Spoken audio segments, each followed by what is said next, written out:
So from our storm system yesterday, we did have 7 tornado warnings issued across the state. 2 of those cells have been confirmed to have been tornadoes, one over Lake Murray and then the one down in Barnwell. The National Weather Service is still continuing their damage surveys, and I will release a full list of damage surveys as soon as they are completed. But luckily, we did not have any fatalities reported with yesterday's storm system. But we are under the gun for yet another risk of severe weather as we head into your Friday. A level 3 out of 5 risk of severe weather across the Midlands and inland portions of the PD and Low Country. Level 2 along the immediate coastline and for the central parts of the upstate. Then level 1 for the extreme upstate, closer to the mountains. So tracking this out on the radar is kind of similar to last time. We are going to have a warm front lift through during the later morning hours on your Friday, but we are not going to have as much mid and upper level support with this system. So that's really going to allow for more discrete little supercells to start to develop. So any of these little darker pockets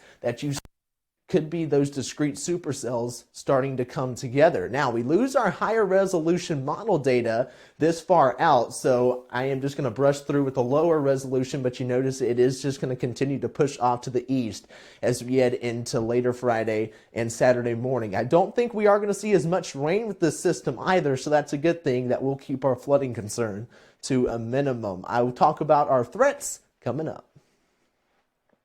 I knew that SC Whitman was a good fit when I could work at my own pace and I became more independent, and I saw how much I changed academically, and so I knew that SC Whitmore would be a good fit for me.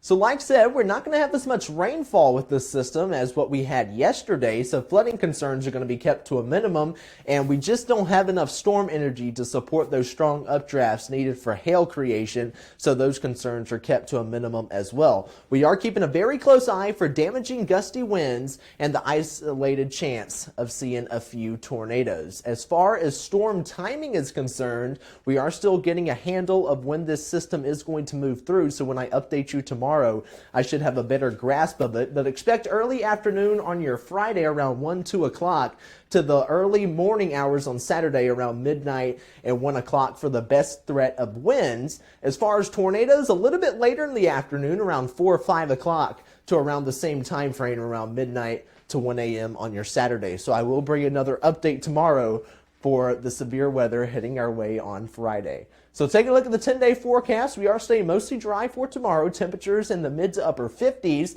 A little bit cooler in the upstate as the cold front does move through sooner, but I believe that warm front will warm our temperatures generally into the mid to upper 60s. We cool off and dry off heading into your weekend before another quick shot of rain moves in Monday into Tuesday. Dry for mid next week, and then another round of rain moves in as we head towards Friday. But take a look at those overnight lows. We are dipping down to the 20s for a few mornings. Keep you here at Will's Weather for all the latest information.